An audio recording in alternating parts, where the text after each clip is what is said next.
Okay, let's get started. We might have some more joining us today. So hello and welcome to this ICCT live briefing on foreign fighters in Ukraine, myths and realities. My name is Eviane Leidig. I'm a research fellow in the Current and Emerging Threats program at ICCT, and I'll be moderating today's event.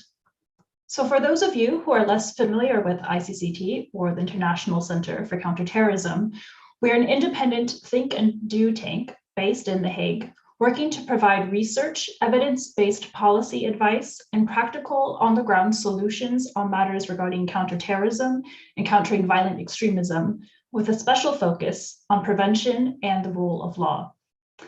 I'm very pleased to introduce our speakers for today's live briefing. Michael Colborne is a journalist at Bellingcat and leads Bellingcat Monitoring, a project that researches and monitors the far right in Central and Eastern Europe. Michael's recently published book, From the Fires of War, Ukraine's Azov Movement and the Global Far Right, explains how Azov came to be and continues to exploit Ukraine's fractured social and political situation, including the only ongoing war on European soil, to build one of the most ambitious and dangerous far-right movements in the world. Our second speaker, Kacper Rekawek, is a postdoctoral fellow at the Center for Research on Extremism, or CREX, at the University of Oslo. Kacper's forthcoming book, Brown Red Cocktail, Extremist Foreign Fighters in the War in Ukraine, will be published by Routledge later this year. He has recently published a blog post on the CREX Right Now blog, detailing the 12 most important aspects of the current, quote, wave of foreign fighters in Ukraine. So before we get started, I would just like to go over some of the format and housekeeping rules for today's live briefing. Michael and Kacper will begin with some introductory remarks. The remainder of the event will be focused on a discussion between Michael and Kacper, facilitated by questions from the audience. If you're joining us on Zoom today and would like to ask a question, please type it into Zoom's Q&A feature. We will try to answer as many questions as we can, but please note that we may not get to all of them today. A recording of today's live briefing will be made available on the ICCT YouTube channel, as well as the ICCT website. And finally, please help us improve future live briefings by completing the very short, I promise it's very short, post-event survey that will pop up on your screen when you leave the Zoom meeting. So I leave it now first to Michael for his opening remarks, followed by Kacper. Well, thank you, Eviane, and thank you everyone for taking the time out of your day, whether you're in the afternoon like we are over in Europe. I'm also based in the Netherlands right now, or whether you're waking up in the morning in North America to tune in and listen to this. So I am for me, it's as Eviane mentioned in the introduction, I recently authored a book on Ukraine's Azov movement. It came out in early February in Europe, and I believe just this last month in North America. And I wrote the book. It's not a long book. I mean, especially if anybody has a physical copy in your hand, frankly, I can say, when I first got a copy of it in my hand, I looked at it and was like, oh, this is not very big. But nonetheless, it was a book that I felt was necessary. And I wrote it last year in 2021 from, summer, and finishing it off into, maybe about, November and December was pretty much the final edits that I could make to it before going to the printers, as it were.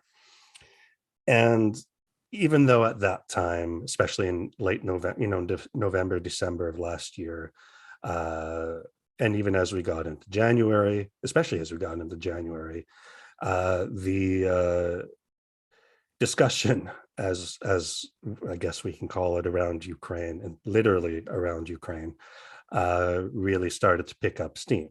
I can say that as I sat down and wrote the book last year, I would never have predicted that something to the scale of what we saw on February 24th, this full-scale invasion of Ukraine, I wouldn't have thought something like that was necessarily going to happen. I didn't exclude it, but I had always said to people who asked, oh, I thought it was unlikely. Then as January went on, I started thinking, okay, this is starting to look more serious, and I started getting much more worried about what might happen, what Russian forces might do in Ukraine. Then we got into February, and my fears, started to, increase, as I think a lot of other people's did, even if we didn't think the absolute worst case situation was going to happen. And then obviously we got to the, February 24th and the start of this full-scale invasion into Ukraine. And I think it's an understatement to say that this context is not what I expected ever to be discussing this book in, or to be discussing anything around the Azov movement, anything around the far right. This is not a context that I was ever expecting to see happen. I thought, even as we got into February, that there might, Russia was going to do something militarily, and I thought it would be some greater incursion than we'd seen in the last few years in Donbass and eastern Ukraine. I didn't necessarily think that these sorts of talk of invasion or troops on the ground trying to take Kiev or Kharkiv or other major cities in Ukraine. I just, like so many people, I thought that was so unlikely to happen because it just didn't make sense. And for anybody who knows Ukraine, and I mean anybody who knows Ukraine, as in anybody who has the slightest, tiniest knowledge of the country and how people think and act within the country, the idea that Russia would be able to launch some sort of full-scale military invasion into the country and be immediately successful was just a joke. We all knew it was going to fail. And here we are on the last day of March, and we can all look back on what Russia has inflicted upon Ukraine, and it's this attempt to just completely take over or subjugate the country in a way that we all thought was that they would never do, because we all knew it wouldn't work, and it still isn't working. Within that context, I've been asked over, even slightly before the invasion, but particularly obviously over the last 5 weeks, and I realized, actually, I believe it has been exactly 5 calendar weeks since the invasion, because I think it was on a Thursday. So rather inauspicious anniversary that, again, wasn't something that I was ever expecting to have to talk about or mention on a panel. But people have asked me about the Azov movement, obviously, because, well, if you write a book about something and then, some invasion happens in the country and it becomes a topic of conversation, people are going to want to talk to you about it. But it's very difficult for a number of reasons to pin down what exactly the situation is with the Azov movement and the far right in Ukraine right now. One is the fact that, as I think anybody who turns on their TV and follows the invasion knows, things can change. Things change within a day or two, within hours. Things have happened that people watching the country for years, or people from the country, just did not think would happen or thought were incredibly unlikely. And that relates to questions about the far right. So I mentioned in my book, and I've talked about it previously in 2020 and 2021, that the idea of the Azov movement actively recruiting foreigners, or even talking the slightest bit about foreign fighters, was just completely unfeasible. But within a day, it might have been the same day, or at least the day after the invasion, I saw something that I never expected to see, at least not in the short term, but Azov openly asking for foreign volunteers. But to be honest, given how brutal everything with the invasion had been, even in the first 24 hours, I wasn't surprised, because it was just such an, I wouldn't say unprecedented situation, but just a situation that fell so far outside the parameters of what I thought was actually feasible. Even if I thought it was possible, I still didn't think it was the likeliest thing to happen. So it's difficult if someone messages me or calls me up and says, "Oh, what's the scene like, or what's the situation like with Azov in Ukraine right now?" It's like, well, the situation on the ground is changing so much that there are new types of units or groups being formed. There are new actions being formed.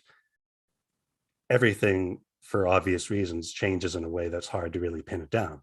And of course, the second, and I think the much greater reason why it's particularly difficult to talk about some of these themes, to talk about the far right in Ukraine, to talk about Azov, is the fact that, as I think we all know, how it's been exploited or used by Kremlin propaganda to try to justify its invasion of Ukraine. When Vladimir Putin, in his, I believe it was the speech a few days, somebody can correct me if I'm wrong, it might have been either the speech a few days before the invasion and or of the invasion itself, but this using of the word denazification and talking about this need to, the usual kinds of tropes about quote unquote Nazi government in Ukraine, all this sort of nonsense, but also specifically talking about Azov and other far right groups in Ukraine.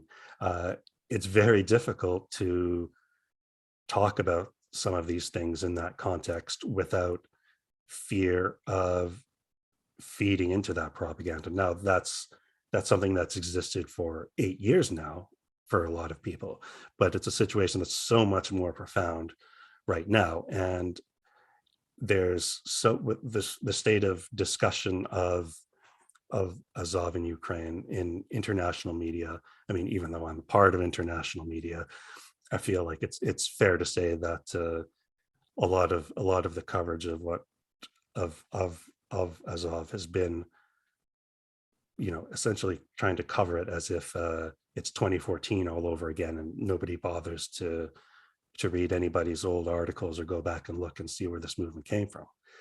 But what I would underscore is that it's, we can't say that it's the wrong time to talk about some of these issues or to talk about the far right period or to talk about Azov.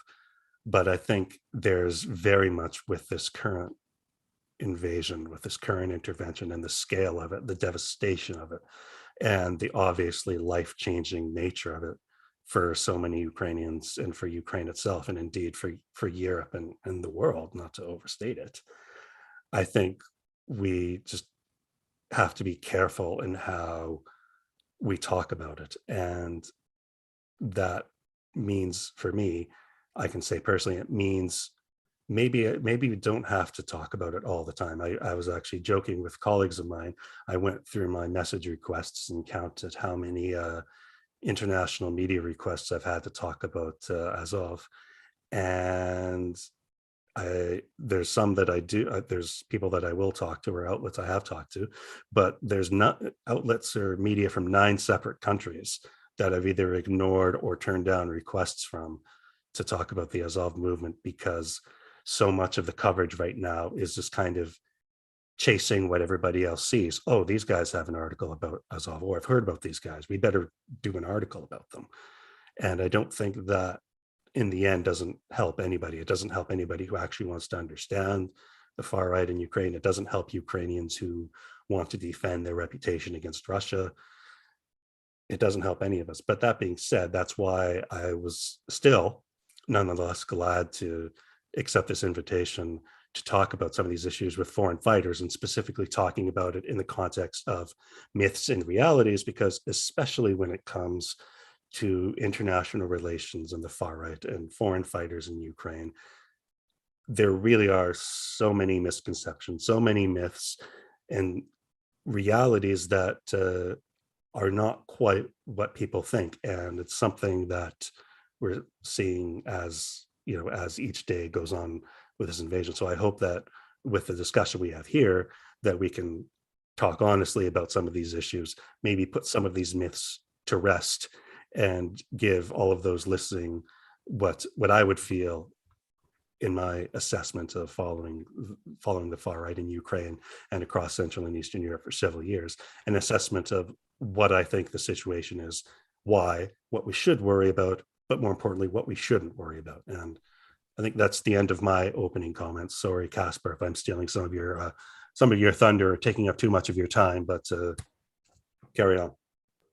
Well, thank you, Michael. And today's live briefing will focus on disentangling those various myths and realities. So I'm looking forward to having that discussion. Kacper. Thank you for that. Thank you, Eviane. Thank you to ICCT for having me, and thank you for the kind words. And Michael, of course, you're spot on with the difficulties in terms of what we have to discuss. I also recently completed a book on this, and this is a book about the period mostly of 2014 to 2016, when there was the first mobilization of what you would call foreign fighters for the war in Ukraine. I can talk about it in more detail in the Q&A, why this time frame. And essentially, this gives us a few years to look back on it. And we know more. We're more sure of what we're looking at, what it was, what transpired, what were the consequences. Whereas now, as Michael said, we're in week 6 now. We're going to be in week 6. And the amount of pressure, I guess, on people like us to provide commentary, to situate that in a context, and to sometimes simply give people, who is this, how is this going, where is this going, to give the kind of data is overwhelming. And I don't think it's always fair. It's not that I'm complaining, because obviously that allows us to, with events like this one, to correct some of the myths. And I've kind of taken it as my almost like a duty, if you like, because I'm Polish originally, right next door to Ukraine, and this is personal for me. My friends are out there, my former students are out there. I've been helping out with some of the humanitarian effort. So I'm not an impartial observer. I'm not an impartial, guy in all of this. And yes, you can say that it's very unethical for me as an academic, but at this point I just have to shrug, And so I would say clashed with something like 30 to 40 journals from all around the world, asking me all sorts of questions on this, and quite often just narrowing it down to one simple entirety, the entirety in which Michael just completed the book. Reducing this whole conflict, reducing the invasion, what's happening in Ukraine, and even the foreign volunteer issue, not foreign fighter really, because now we really have to kind of change the vocabulary here. This is the first myth, if you like, reducing it all to one unit, reducing it to Azov, and it's recruitment of extremists. And what are the extremists saying about going to Azov? And my point to the journalists, and most of them, they get very taken aback by this, is it really what you want to write at this very moment? Will it help? Will it, do you understand the implications it might have if you are coming from a very important and widely read Western European publication, and you will put one sentence which says Nazis and Ukraine in one sentence at the moment when Russia is saying denazification of Ukraine? That's not going to be very helpful. But maybe to kind of break this spell, Azov's effort on recruitment of foreigners has been pretty stalled for the last 2 weeks at least. They gave the first number like 2 weeks ago, and it stands at 20 people. Now it might have leaped to 30. Now, if you compare the 30 people with the alleged dozens or hundreds, because I'm not saying thousands, but hundreds of people who crossed the border to fight in what is called the Ukraine Foreign Legion, well, you've got it all right there. Let's see the scales, how extremist this really is. So that's another myth. There's a couple of other myths, and I'll quickly go through them, and we can have a Q&A, because I think this is the most important thing here. So essentially, don't think of the Ukraine Foreign Legion as a unit. It's not a unit. It's an idea. It's a phenomenon. Some could say it's a PR stunt. Remember when this was announced, the war, as Michael said, starts on a Thursday, and on a Sunday, when things are not looking rosy, the Ukrainian president comes out and says, look, help us. We kind of know NATO's not going to stream into Ukraine, but at least we can have NATO nationals helping us out. So why not? So think about it that this is like a roll of the dice. And secondly, they are not training the foreigners into units akin to international brigades in Spain. It's plugging the gaps. You're distributing people. And it's quite often that these people are distributing themselves. Please account for the fact that Ukraine is, and they like it that way, it's often a disorganized and a chaotic place in a good sense of the word. Now it's waging war. And suddenly these guys, because they might have a connection to someone who's already in Ukraine, they might find themselves on the front lines. So do not think of a single unit. Yes, they have a spokesman, a French, Dutch guy, but it's not one entirety. These are not international brigades. The idea might be international brigades light, but it's not the international brigades. Then, very important thing, it is about the veterans. The veterans of 2014 are there. There's few of them, but it's so much easier for you if you want to go and fight if you are actually tight with one of the veterans. They can plug you in. They can take you across all the bureaucracy. They can take you across all the hoops and tell you, okay, this is where you need to go to actually make change, like, to actually inflict some damage on the Russians. They play a role. They are the gatekeepers quite often and the connectors. They're not the gatekeepers because there's so many other players and this is so much bigger mobilization than that of 2014. Yes, but these guys do resurface. Do you remember also another myth? This isn't a continuation of the 2014 mobilization. This is a change. The 2014 one was quite often clandestine. It was more ideological. So if you're looking for your extremists, read my book, which comes out later this year, because this is going to be about the first 2014. This is where you'll find the far right and far left guys actually going to both sides. Let's not forget that it wasn't just the Ukrainian side; it was also the other side. Now, obviously, hardly anybody goes to the Russian side because it's kind of logistically difficult to get there. You first have to go to Belgrade. Your card will probably not work in Russia, so it's kind of like really it's a challenging thing. But in the past, it used to be very different. And maybe I'll finish up on this thing. Do not think that the Foreign Legion or foreign volunteers are a priority for Ukrainians. For 2014, I actually heard Azov guys, foreigners, tell me that they had this impression that if you don't speak Russian or Ukrainian, you are a backpack to a Ukrainian soldier who has to carry you and essentially translate for you everything and kind of like, culturally assist you.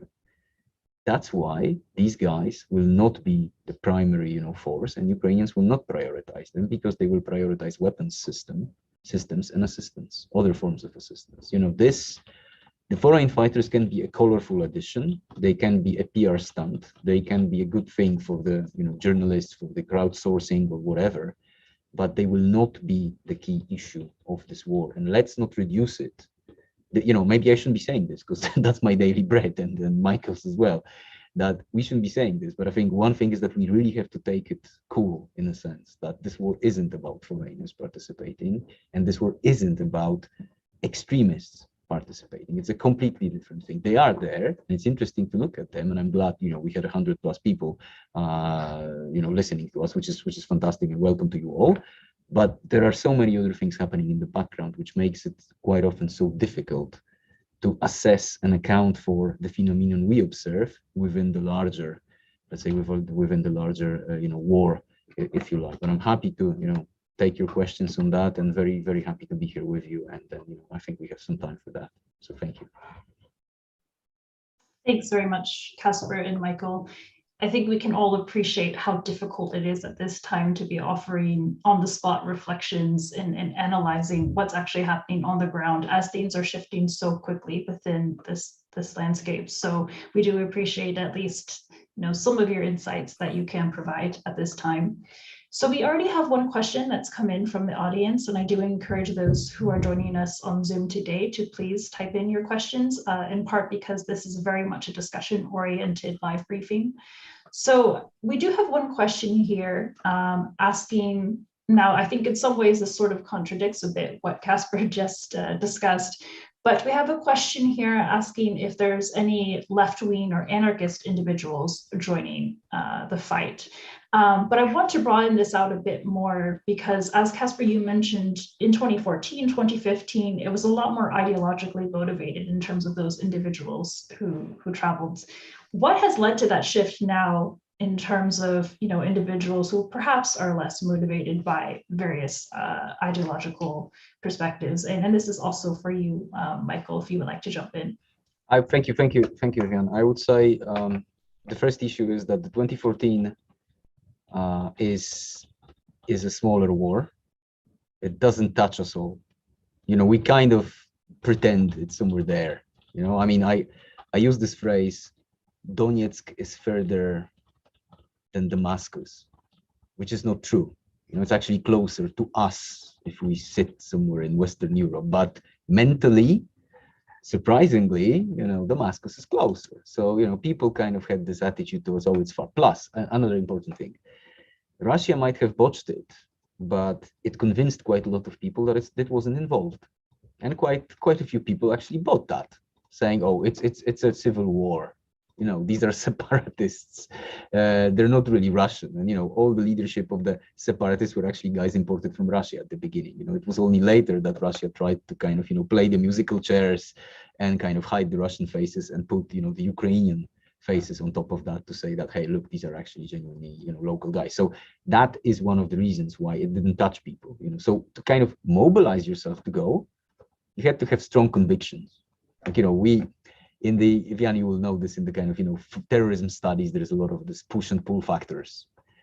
And the push factors are always the same, but the pull was weaker. You know, you had to convince yourself that Donetsk People's Republic or Luhansk People's Republic is actually some kind of a standing communist entity that you should support as an internationalist, or you had to support yourself that, you know, you are fighting Ukrainian Nazis, or if you were for Ukraine, you had to, you know, kind of convince yourself that you are fighting some kind of hordes from Asia.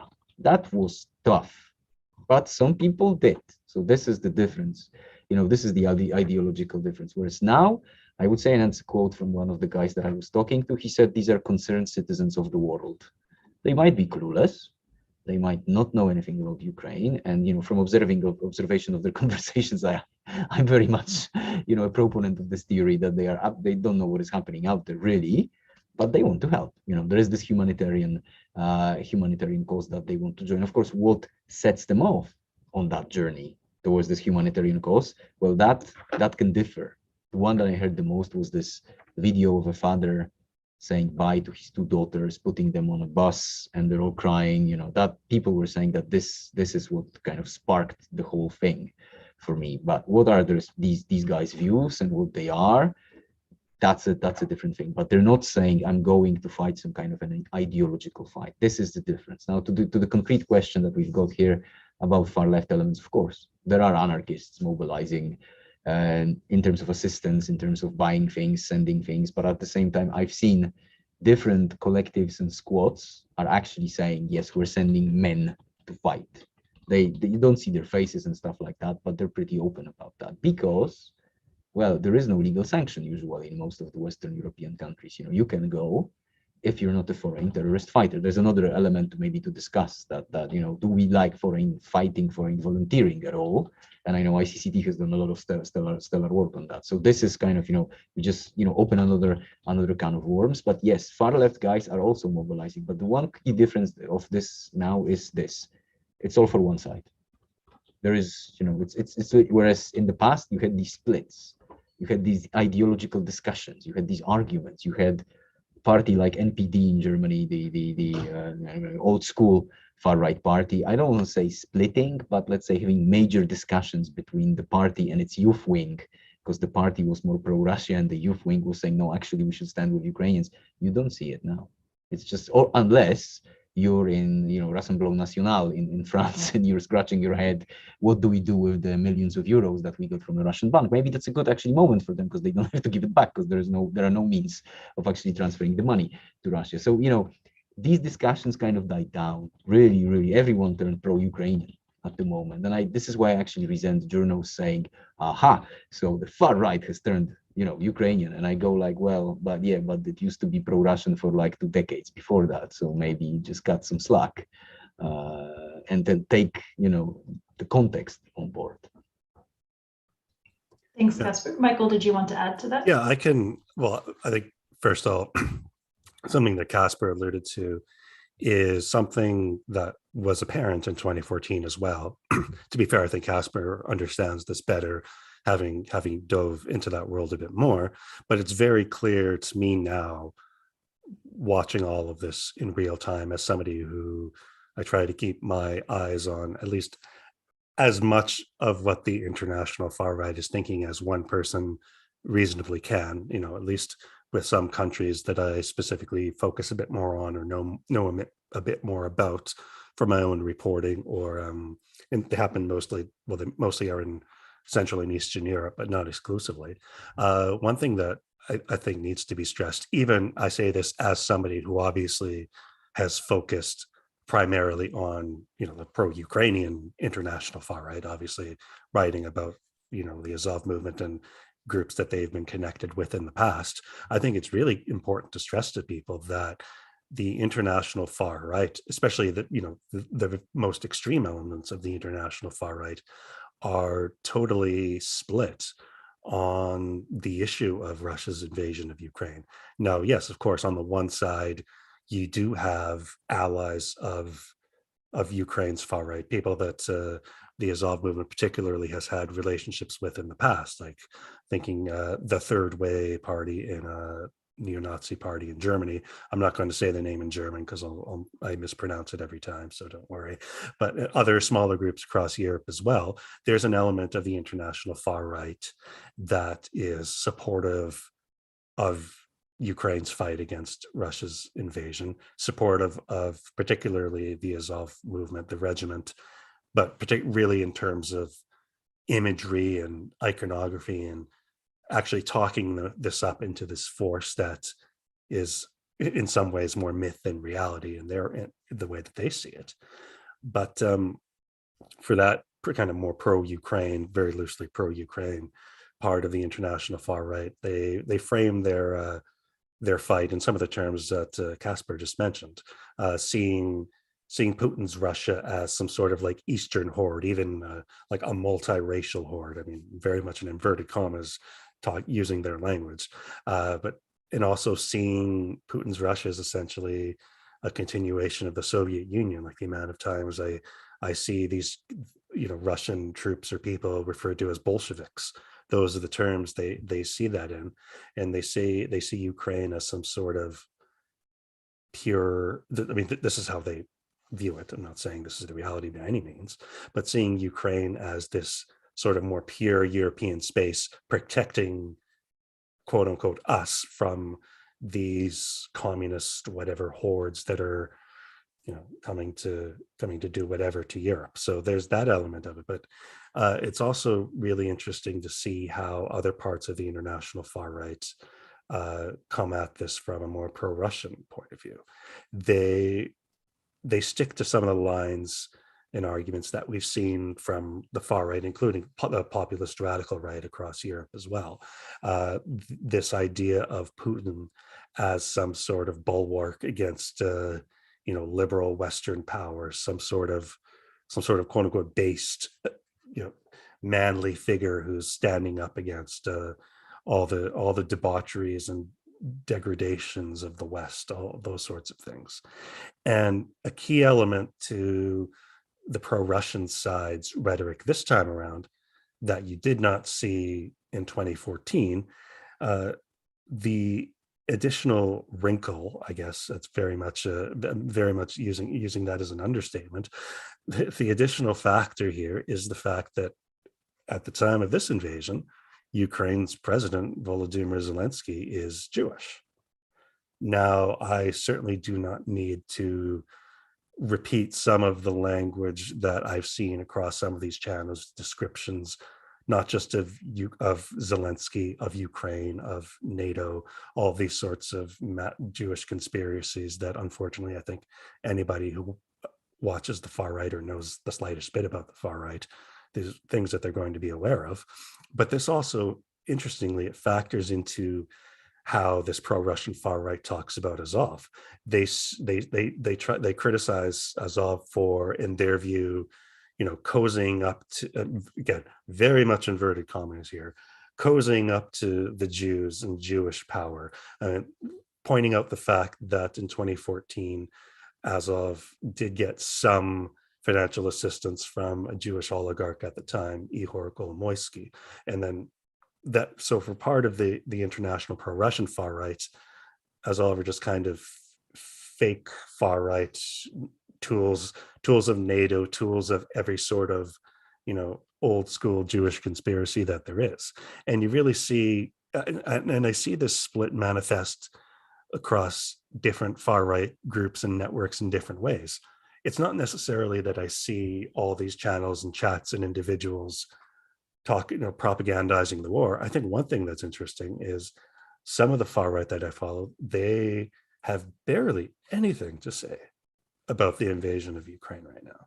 They are trying to act like they're not taking a side. Here or there, they might post something about the kind of cliche that the far right uses, or especially the more contemporary far right, about no more brother wars. The fact that in their eyes, European peoples, European nations should not be fighting against each other. But for some of what I see, that's the only mention that this new stage of the war, that this invasion gets. I think it's very clear that yes, a lot of the international far right has taken their side, but a lot of the international far right is just not publicly taking a side on this. It's almost like they're staying out of it, even if you can kind of read between the lines on some things and see that they might lean in some ways towards the Russian side, or lean towards thinking that Azov is cool or whatever. But you don't see them talking that boldly about supporting either side in this. So that was just going to be, I realize now, that was just going to be a short answer to something that Kacper said. But obviously, as I tend to do, I rambled on a little bit there, so sorry about that. But the original question about anarchists and the left, Kacper, you talked about the international context of that, which I'm admittedly much less familiar with. But within Ukraine, something that I noticed immediately, and I spoke about it publicly because I thought it was quite a contrast to some of what you saw in 2014, but it was also a contrast to some of the rhetoric that I'd seen in Ukraine and beyond about the role of the far right, is the fact that multiple members of Ukraine's, organizations, groups, whatever, affiliated with Ukraine's far left have very, very quickly took up arms and formed units and proudly talked about themselves as being part of fighting off the invasion. You saw there are very few, for example, self-avowed anti-fascist football hooligans in Ukraine, as unfortunately is the case in a lot of Central and Eastern Europe, but beyond. Most football hooligan groups are, or those that are political, are particularly lean to the far right. But one group in Kiev I know has been taking up arms even in small numbers. Other anarchist groups that I'm familiar with, individuals that I know of who would identify as far left or anti-authoritarian leftists, however that they might want to define themselves, they as individuals have signed up for territorial defense forces, or in the first stages of the war, of the invasion, literally talked about themselves going in line to try and get an arm to defend Kiev if and when it were to come down to that. And that's not something, I don't think that's something we really saw in 2014. And it really underscored to me just how much across all of Ukrainian society, so from people, the fact that you have members of a relatively small far left in Ukraine who, as most left-wing groups do anywhere, squabble amongst each other, but the fact that these far left groups, maybe not literally fighting side by side with the far right because they don't get along for some obvious reasons, but the fact that they're fighting on the same side was just something that I felt I really had to stress in the initial stages of the invasion, because that really showed to me how serious it was. Not to say that what's happened since 2014 isn't serious, it absolutely is. But I think so many people in Ukraine across the political spectrum or apolitical spectrum realized this is, at least within recent Ukrainian history, this is unprecedented. We all have to do something. And I think that the fact that you've seen that level of, again, even if it's a relatively small number of people to begin with, I think the fact that you've seen that kind of left-wing involvement domestically from Ukrainians really helps take the take some of the energy out of the myths, some of the self-serving myths that it's only been the far right defending Ukraine, or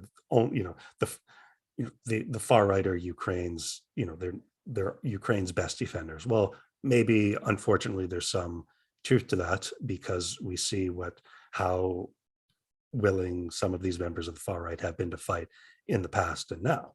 But the defense of Ukraine against Russia's invasion right now, I think it's very clear that it's the result of people from all across Ukrainian society taking up, either in a lot of cases literally taking up arms and resisting. And again, I think the fact that the left, or people who aren't far right at the very least, have got involved, I think really undercuts that some of that self-serving mythology that the far right has about itself, that, oh, we're the only ones who are defending Ukraine. No, not now. Yeah, thank you, Michael. That's a very good point indeed. We are getting several questions flowing in now, and like I said, I do hope we will try to get to as many of them as possible, but I will also try to collate some questions together. One question here, which is very interesting, asks, what can you tell us about processes of screening that may be taking place for new volunteers who are joining?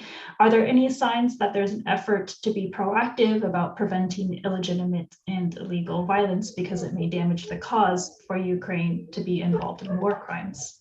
Yeah. Kacper or Michael? Yeah, absolutely. Yeah. I think it's a massive, it would be a massive headache had this gone out of control. I'm not to say that it's all perfectly in place, but I mean, there is a genuine attempt by Ukraine to weed out the bad apples, but there's probably no attempt to screen people for political views, just to be perfectly clear. So Ukrainians will screen for whether you are a veteran or not. They will screen for your judicial record, because they're asking for that very documents. But do not expect them to have the capacity, time, the personnel to actually place phone calls to your hospitals, which wouldn't give the information anyway, or to place phone calls to all sorts of security services and then other institutions, like on the spot in relation to every volunteer. That's not going to happen.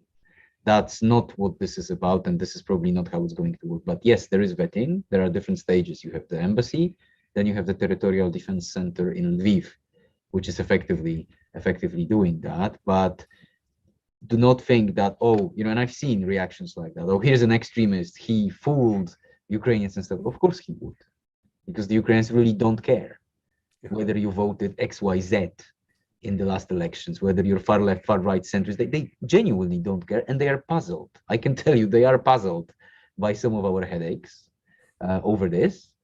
And if this person is a male, who usually males that they're looking for, but is able-bodied, can fight, did the fight, can put himself into a new situation and get out of this very situation, and he's comfortable with being uncomfortable, if I could put it this way, then I don't expect a torrent of questions. I don't know, Eviane, if this was the point also that maybe the person asking the question was making, but yes, there is vetting. Yes, they probably at some point, I can see the Ukrainian military, especially the military intelligence which is involved in this, actually giving a list of these names to a given secret service of a given country, but it's not happening like that. It's not 24/7 in a sense that this is all done all the time, because we go back here to the backpack theory. They're not going to prioritize this. Of course, if the numbers were overwhelming, the actual numbers of people who get to leave and want to fight, well, that would be a slightly different thing. But for now, this is a side issue. So don't expect too much. Yes, but it is happening. Yeah.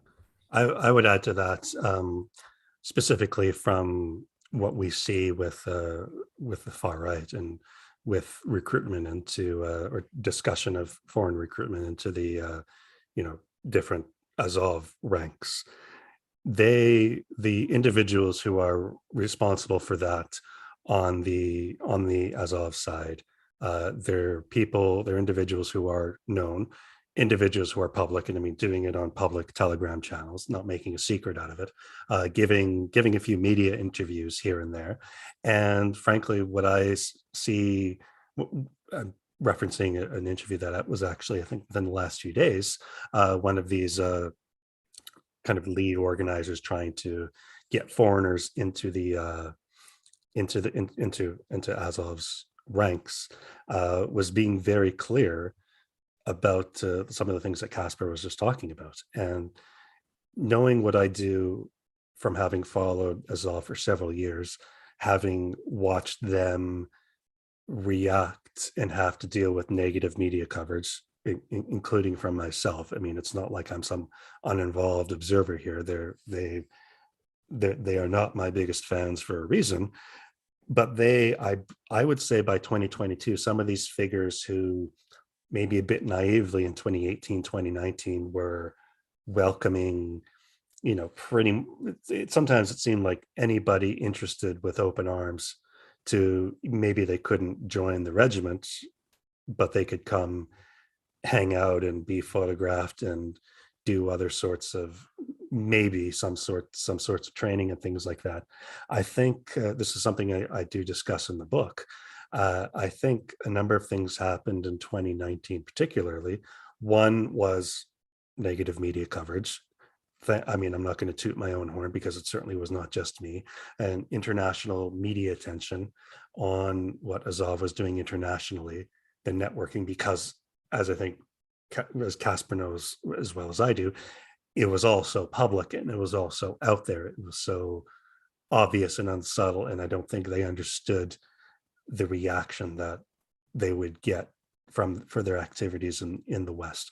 And the second factor that I think really changed things for their sort of foreign relations angle from 2019 were, of course, the Christchurch terror attacks. Those attacks, I think, as we all know, focused so much international attention, rightly so, onto the issue of far-right extremist terrorism. And for reasons that, to be perfectly honest, reasons that are actually not entirely fair to Azov, they got lumped into the world of the Christchurch shooter. I mean, I wrote at the time about the only connection being that that I saw similar themes from the manifesto that I've seen from far-right ideologues and other people in Ukraine, but again, not just in Ukraine, and the fact that they use a lot of the same symbolism, and the fact that in the manifesto, the shooter had vaguely mentioned Ukraine as a place that he'd been to, along with like 20 other countries. So it got to a point in late 2019, as I think people are aware, of essentially people, well-intentioned people, wrongly, falsely claiming that the Christchurch terrorist had trained with Azov in Ukraine. And he certainly never said anything like this himself. And I am aware of absolutely zero evidence of that kind of connection or any formal connection. It's since in New Zealand, they ended up doing a royal commission on the terror attacks, and listed off in an appendix or somewhere in the report where the shooter had been. And in 2015, he'd spent 3 weeks in Ukraine. Nobody's really ever found any compelling evidence that he got up to very much there in 2015, consorting with the far right. But I mean, the next country he went to after that was Russia for 4 weeks. And then he spent all this time in the Balkans, all this time in places like Bulgaria, Montenegro, Serbia. I think he was in Bosnia, all these places that he was attached to for his own sort of great replacement Islamophobic vision of the world. So in a roundabout way, all of this negative attention really put a damper on Azov's international ambitions, especially by once we got into 2020, when I think because of COVID, because of other factors, the movement as a whole just kind of went into a bit of stasis, or you know, it was almost like it was slumping a little bit. That's the sense I got following it in 2020, whether it was because some of their alleged funding dried up, interest dried up, whatever. But you clearly saw a difference in focus from what I'd seen when I first started covering the movement in 2018, 2019, the sort of in-your-face international relationship building, into 2020, into 2021, where it barely existed at all, where they're kind of where the Intermarium project, project is loosely affiliated to National Core, to Azov's political party, when they hosted that in late 2020, December 2020, or maybe I'm mixing things up here. But I know at that online conference, unlike ones they'd had in the past, I believe they only had individuals from 3 other countries there, from Croatia, from Poland, and from Estonia. So they just seemed to be really narrowed down and focused their relationships on very specific groups, parties, and individuals that they had connections with. And I think above all, they really became much more aware of the negative PR of having anybody in their proverbial ranks associated with their movement from abroad who was some sort of in-your-face dangerous neo-Nazi. And I think that has followed into what we're seeing here in February, March 2022, in the face of this invasion. These figures with Azov who are doing foreign recruiting, I really, really do not think they are about to welcome with open arms anybody who is about to make them or about to make Ukraine look bad. I really, that's why when these people affiliated with Azov, say publicly, oh, well, everybody we recruit has to get checked by, military intelligence and checked for criminal records. I absolutely believe that. I think that's definitely the case. And I just can't, I just have this image in my head of some face tattooed, hardcore neo-Nazi guy from somewhere in Europe or wherever, trying to show up to Ukraine or getting in touch with these guys from Azov and being like, yeah, you think you guys are cool. I want to get the skills I need to go back home and commit far-right terror acts. I mean, I'm being tongue-in-cheek, but if they get somebody who's that blatantly into terror, these guys are going to be like, no, get out of here. We don't need you. We don't want you. You're not helping us. I think they are interested right now in people who can help them. That means people who they know who might be like their people, our guys, people who are from the far right who they kind of know and trust or maybe have some sort of knowledge or relationship with. But frankly, I think of the few dozen at most, I think that Azov has recruited, or at least that they've recruited or helped facilitate entry into Ukraine. I personally don't believe, from the evidence that I've seen, that all of these individuals are even people who could be called far right. Some of them definitely are, because I've seen and I know some of the groups that they're affiliated with. There's no question some of them are neo-Nazis, and they would probably admit that on both sides. But I mean, the fact, for example, that when Azov, when these guys started their really putting out their international kind of recruitment materials, and they put it out in different languages, well, Ukrainian first, some in Russian, then English, French, German, then they got into Spanish and Portuguese. So once I saw Portuguese, I was like, okay, getting that maybe I haven't seen as much of. But then it really struck me that then they put out communication in Turkish, and that kind of made me pause, kind of the same facial expression that I have right now. I was like, these are not the kind of people, and I think Kacper would agree, these are not the kind, the idea of Azov, anybody affiliated with Azov, facilitating anybody from Turkey or Turkish origin into their ranks in 2014 is just it just doesn't make sense. Or even looking Turkish, Michael, someone like in 2014, they wouldn't take people with Middle Eastern looks. Yeah, and now you see the change. Now they're pumping at propaganda directed at the and now, I mean, I've made this joke a few times since I saw that. I mean, it's extremely unlikely that Azov has some they're recruiting like gray wolves guys or members of Turkey's own nationalist far right. I mean, I think that's absurd.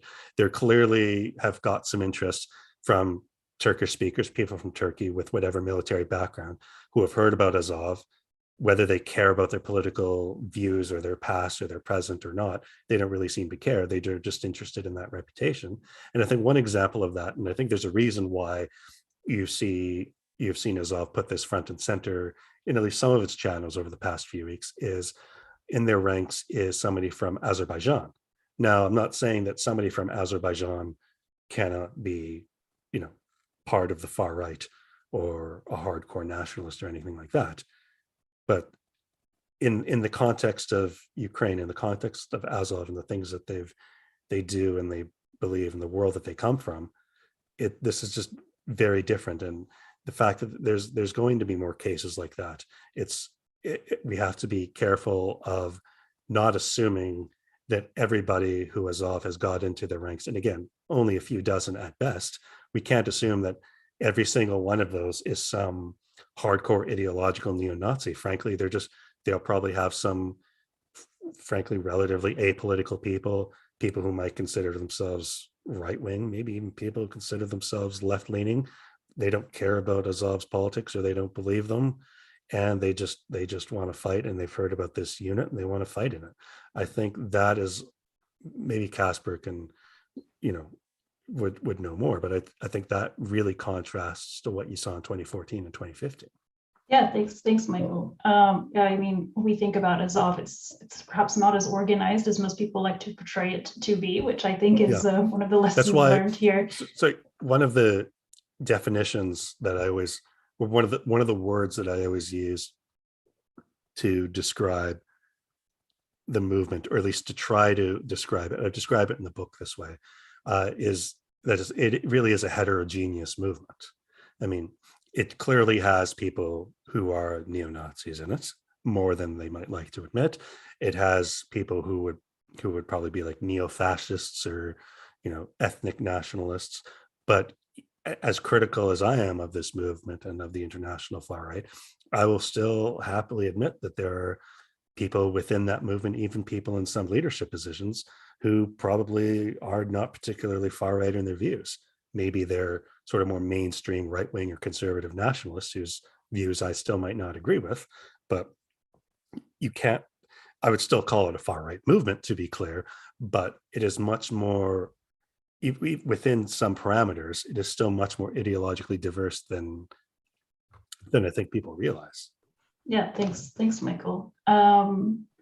I mean, sort of to cast a wider net now, there is a related follow-up question here for Kacper. Perhaps you could guide us through some of the correct terminology to use in this instance. We see terms like foreign fighters, volunteers, mercenaries, legions. Can you just provide a good overview for the audience in terms of what is the correct terminology to use? You're muted. Sorry. If you go back to the kind of literature on that, basically the consensus is that you are a foreign fighter if you join an insurgency, if you join a sub-state group fighting in a given conflict. Now, in 2014, whether you were joining the separatists or the Ukrainian side, there were volunteer battalions. So this was a kind of sub-state type of a thing, even though we were fighting on the side of a state. So you could call these guys foreign fighters as well. So essentially, foreign fighter is someone who joins a sub-state unit, whereas now what we're looking at are individuals who are joining effectively a state mobilization. This isn't only a state-facilitated organization; it's a state-run, state-organized, and a state-led, meaning Ukraine, organization. Therefore, they should be called foreign volunteers. So that's the change. That's why I deliberately use this, and I deliberately stress this, because quite a few of my colleagues who used to watch foreign fighters in the Middle East, they're very prone to making Middle Eastern analogies, saying, oh, this is like this is like that. You see Iraq wherever you look, you see Syria wherever you look, probably I see Ukraine wherever I look. So just kind of like, to be, perfectly honest. So this is where we are. So you have fighters, volunteers, then you have mercenaries, right? Mercenary, technically, the pure definition of a foreign fighter is that you're or a volunteer to some extent, is that you're not doing it for the money. You shouldn't be getting paid, but that's unrealistic. And even the classics of the genre, like David Mallet, quite openly said, guys, it doesn't work like that. Don't read too much into this, because you will be getting money, you will be compensated, you will be getting a salary. But the question is, how big of a salary? And in the case of the fighters who fought in Ukraine in 2014, sometimes you're looking 200 euros a month. And some of these fighters are from places like France, Spain, Sweden. That's not a mercenary salary. Of course, Russia at the same time was trying to entice some fighters from places like Serbia. And there, the salaries were apparently way bigger. But then the people that they were recruiting, apparently, they were meant to be war dogs anyway. So to entice such a person to come in, you need to, basically cough up more money. Whether it worked, that's a completely different story. So essentially, the mercenary element is about your motivation, whether you go to fight specifically for money. Now, in this case, the fighters that I talk to now, they say, oh, look, yes, there's meant to be some money, but let's not focus on that now. They have bigger problems. They have bigger issues. The currency depreciates anyway. We'll talk about that later. Literally, this is what a Westerner coming into Ukraine can actually say, oh, I don't really need it. As long as you give me food and you give me a bit of gear and some shelter in a good moment and a shower when we're, not at the front, then probably they're going to be okay. So that's, the differences. Now, legions. Legion, Foreign Legion, that's a name. That's a catchy name. Like, France has a Foreign Legion, Polish Foreign Volunteers, and that's in our national anthem, by the way. People always ask me about, how do foreign volunteering for a war actually make its mark in my part of Europe? Well, their song is Poland's national anthem. So, from 18th century, foreign volunteers. And they were also called legionnaires. Legion has this kind of a connotation also in this region. There was a Czechoslovak legion, there were Polish legions, Ukrainian ones. So you employ this vocabulary, and there's a French Foreign Legion. There's some kind of a, almost a mystique to it. Almost an Foreign Legion, the French one is mostly used in places like Africa. So it's always almost an exotic element to it, which probably the Ukrainians try to also, prep up and in this sense. They will use names like, brigades, battalions, and stuff like that. But, a battalion of territorial defense in Ukraine could be 100 people. It could be 500 people. People say, oh, there's a brigade. Well, a brigade can be 10 people, can be 50, can be 100, can be 1,000. So even though they are integrated into military chain of command and they use the military terminology, in reality, that might mean a completely different thing. So whenever you hear these grandiose terms like divide by 10, probably this is where we are. Thanks, Kacper. We are getting some questions from participants, and I know that it could be very difficult for you to answer this, but asking about information concerning scale, like the numbers or the demographics of those. Do you have a good response to this, or is it speculative at this point? Michael, do you want to go first?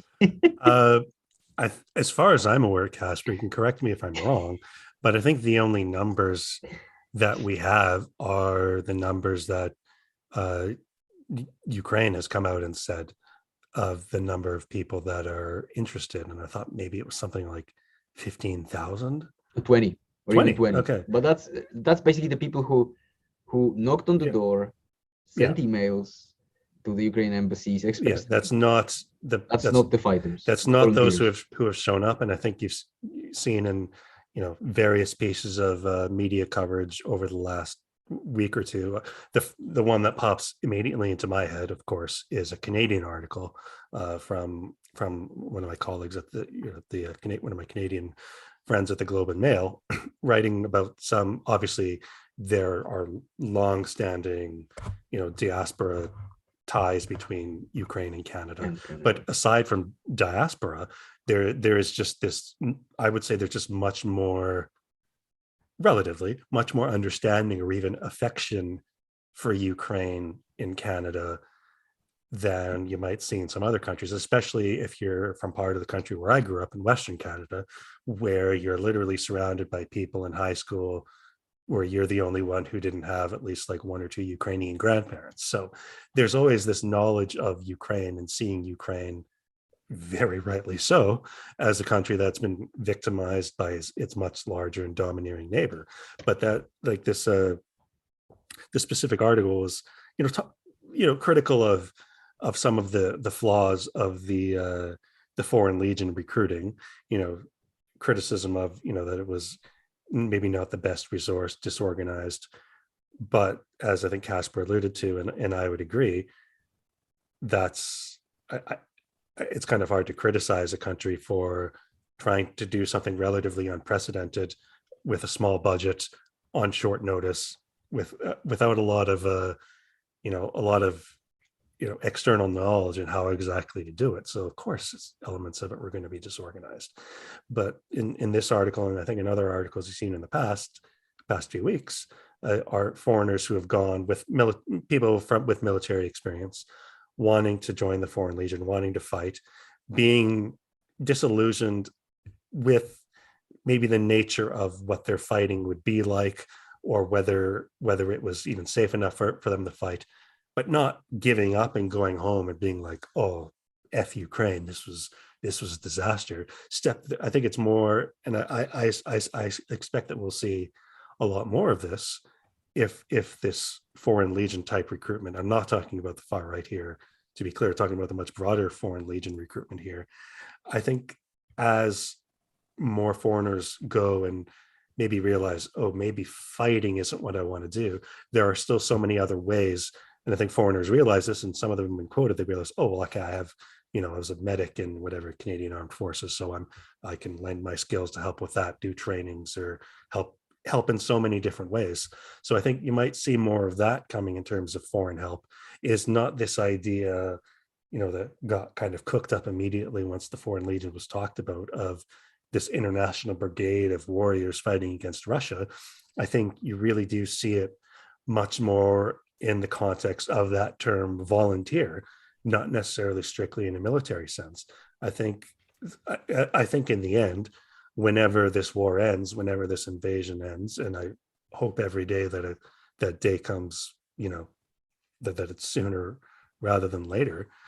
I think this, if we want to use the term Foreign Legion to describe anything, it's going to be just an informal term to describe this sounds kind of corny, but the literal legion of volunteers that came to Ukraine, or came to the border between Poland and Ukraine to help with whatever language skills that they have, or helping in some other way like that. So that's a roundabout way of saying it's so hard to estimate numbers, because we don't have, and Kacper, I think, since this is more your job than mine, tracking some of these numbers, but even I can see just methodologically, as this goes on, how to count them, who's actually fighting, who decides not to fight, but volunteers or helps in some other way.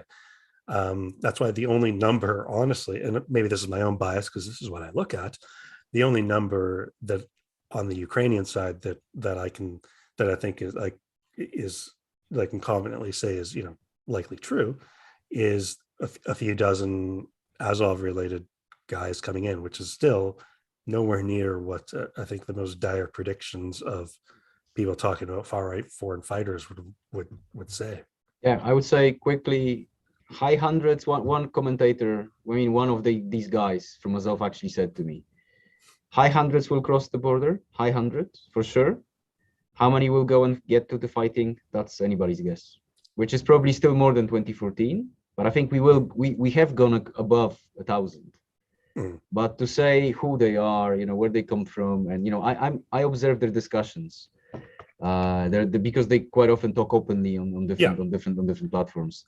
Maybe that's not very, in terms of operational security, maybe that's not very wise. But they're everyone. It's like everyone's there. Everyone's there. I would say that, as somebody who follows quite closely, not all the time, but looks at some of these chats, or lurks in them, as it were. The debates in these, in like specifically the channel related to Azov, it's not always some sort of far right loving. Like, yes, there's some obvious far right dudes in there talking, maybe outright neo-Nazis, but then I see debates in there, people asking about like, hey, I hear you guys are far right, or you're started from neo-Nazis. Like, is this true? Like, it's clearly not. Yeah. Plus, you have all these questions on like, are there roads in Poland? My favorite. You know, Oh, really? is there internet? Are there? Is there like, you know, can you buy a SIM card? You know, literally you have guys who for the first time in their Yeah. lives, If those are I the will go abroad and you know, this is an issue for me. Can like I you said, help me? I know, I was kind of saying it tongue in cheek earlier, but I think especially now, anybody recruiting for any foreign volunteers, but I'm thinking specifically of those related to Azov. Like I really don't think they want guys who ask questions like that. If I was any of these individuals that we know, Kacper, you know, getting interest in some of these guys, I can see them like, okay, Yeah. I don't know, maybe they'd be more polite than this, but they'd think like, I don't know you if you can really help us if you don't know that yes, like we do have running water here, or whatever kind of ridiculous questions that people with no knowledge of Ukraine would ask. They want, I mean, it's not like you're going to get people who can speak the language or necessarily familiar with every aspect of the culture who have ever been there, but somebody who doesn't have that kind of knowledge, they're probably like, yeah. Exactly.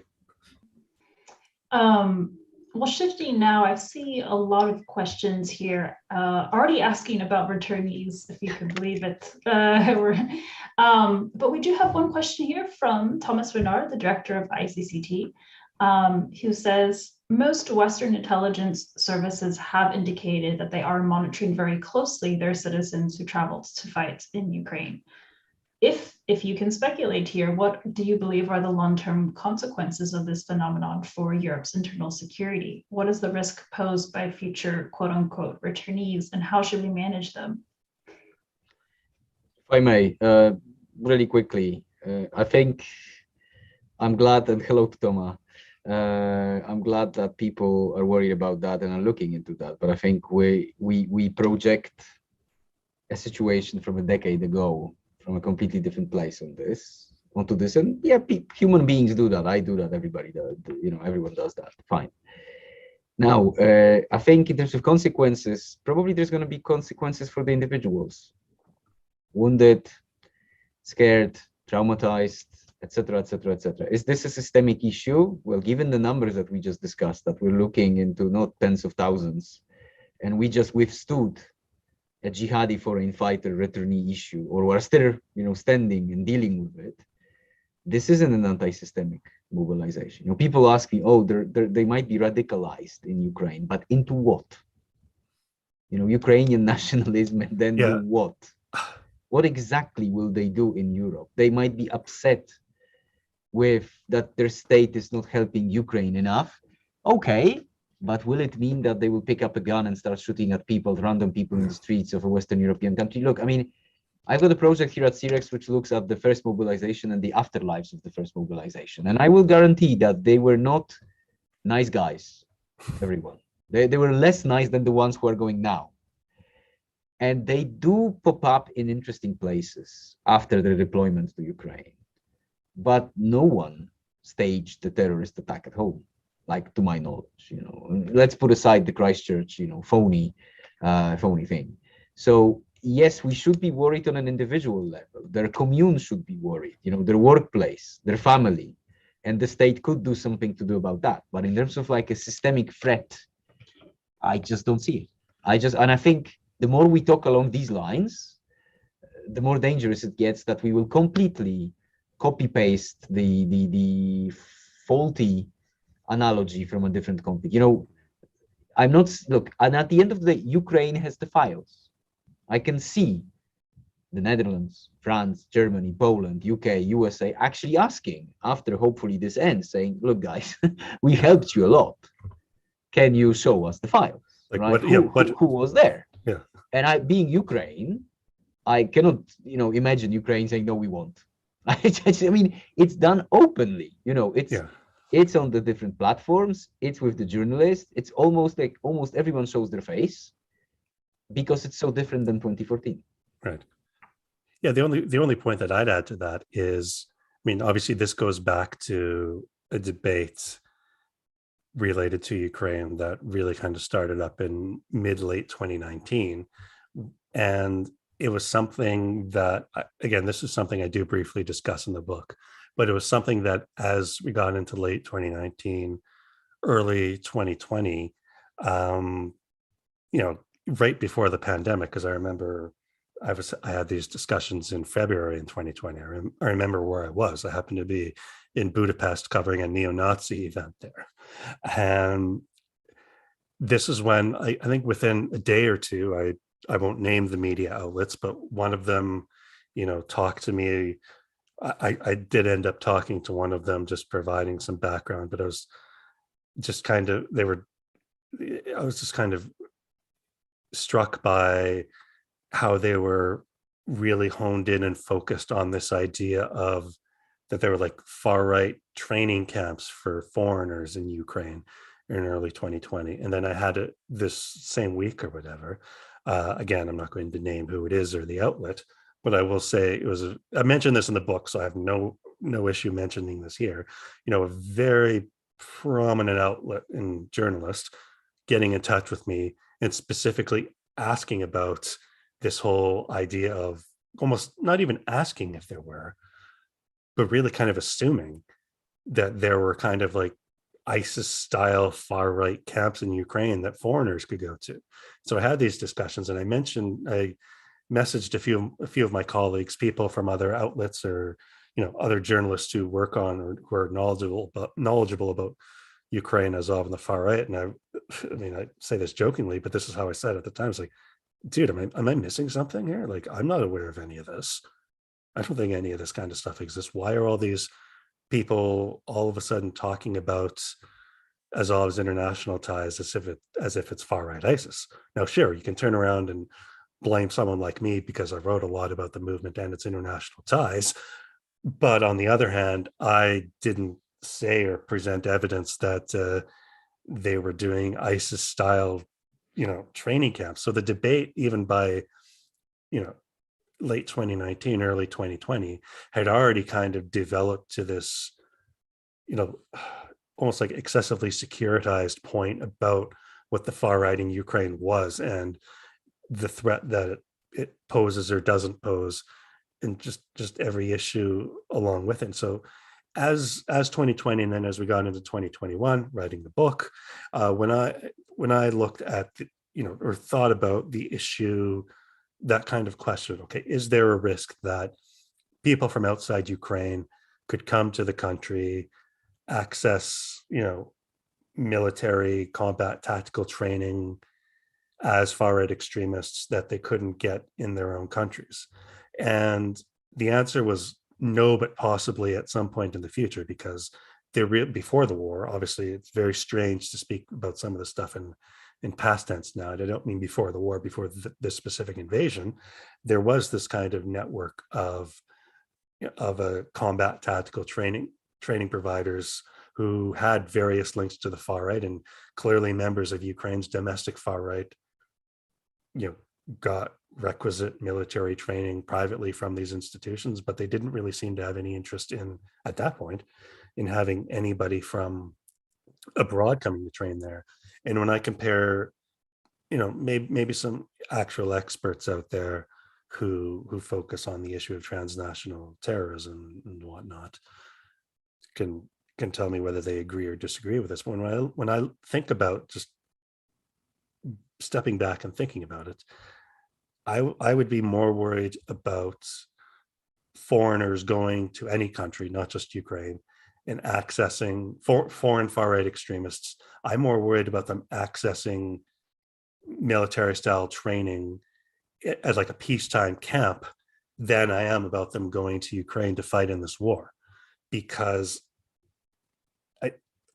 for one, I don't think a lot of the kinds of people who might want to be inclined to commit terror acts are going to go risk their lives in a very, very bloody war right now. That was one of the first thoughts I had when the invasion broke out and all these horrible images and videos started coming through. With my work with Bellingcat, I've switched some gears, and I'm helping our team, basically assemble evidence of, war crimes in Ukraine. So I've had to view a lot of, nasty stuff over the past few weeks, but it's stuff that we've all seen on TV and on the internet as well.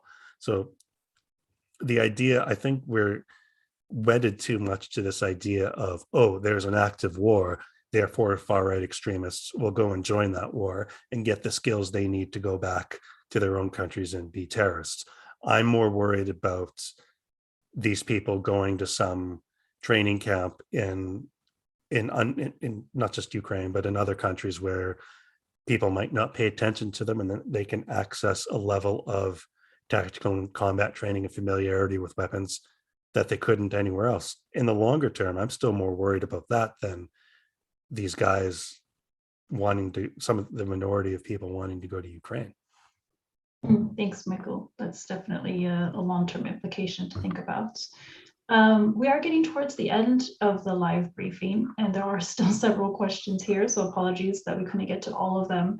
But I have seen quite a few questions asking about Russia and if Russia is mobilizing foreign fighters on its side. And yeah, so maybe this is my interjection before Kacper speaks.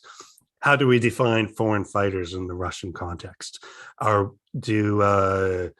These South Ossetians from an unrecognized state who were apparently being sent to fight and then hitchhiked back today because they didn't want to, are they foreign fighters? To me, I think the answer to this question is no.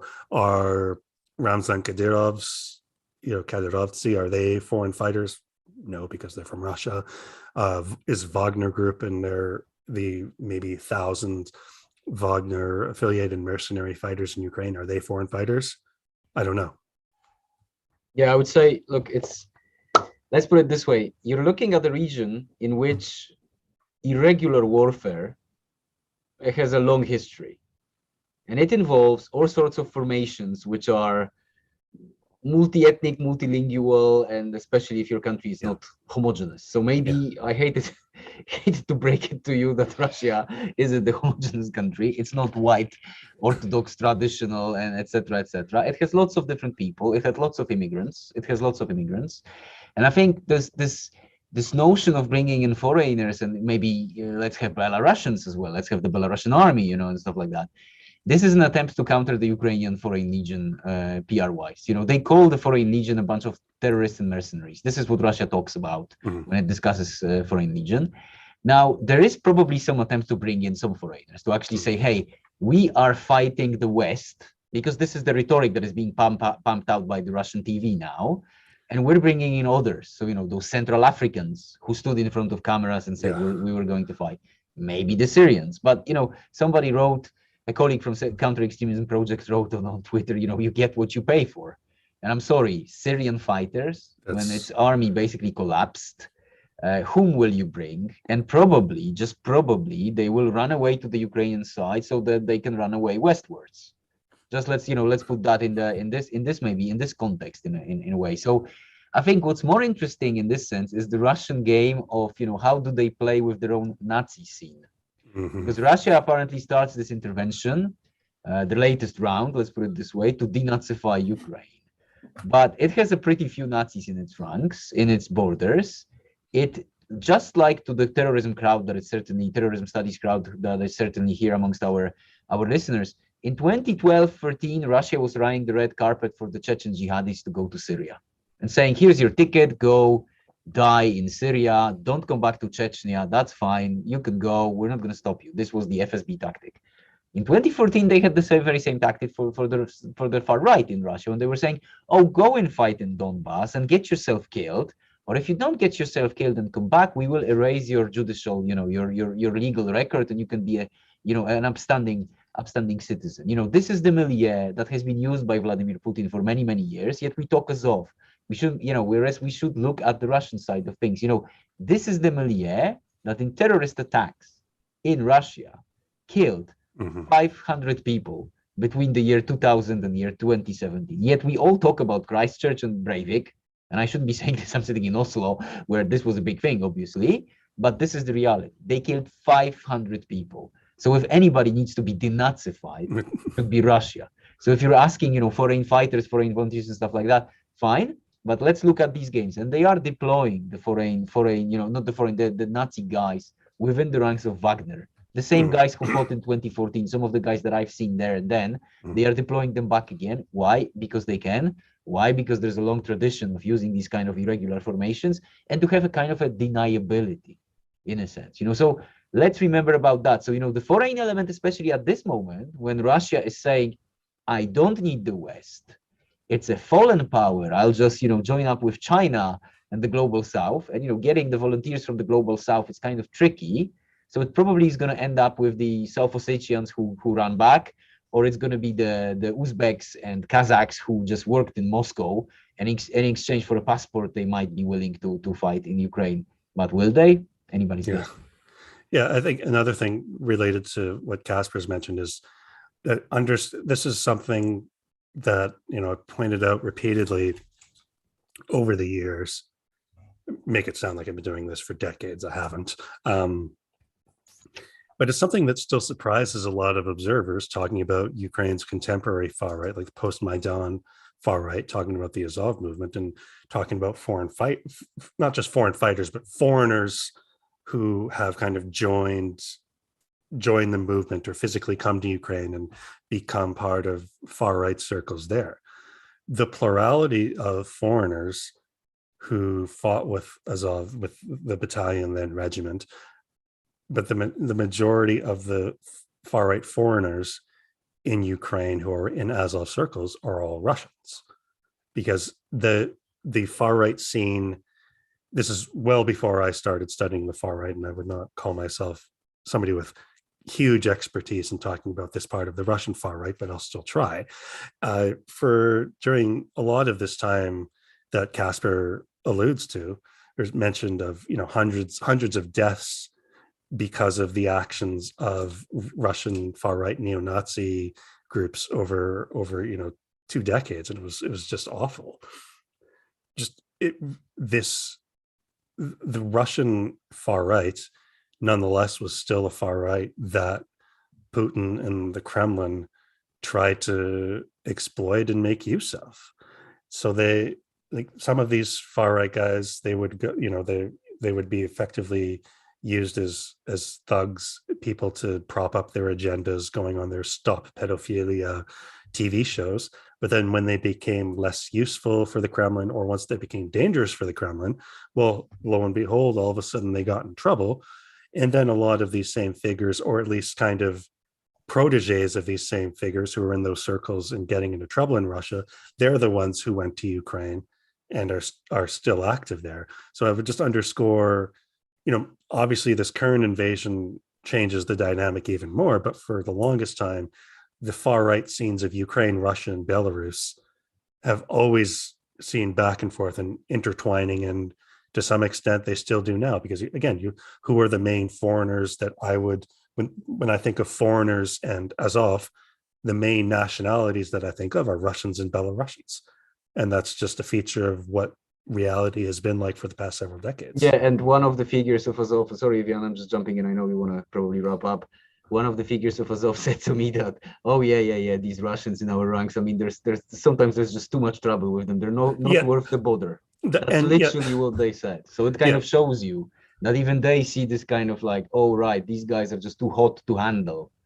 I'll just say this, some of the, I guess, most extreme, most out there, most bad public relations inducing figures on Ukraine's far right they all generally tend to be from Russia. So make of that what you will. Right? Yeah, exactly. Yeah.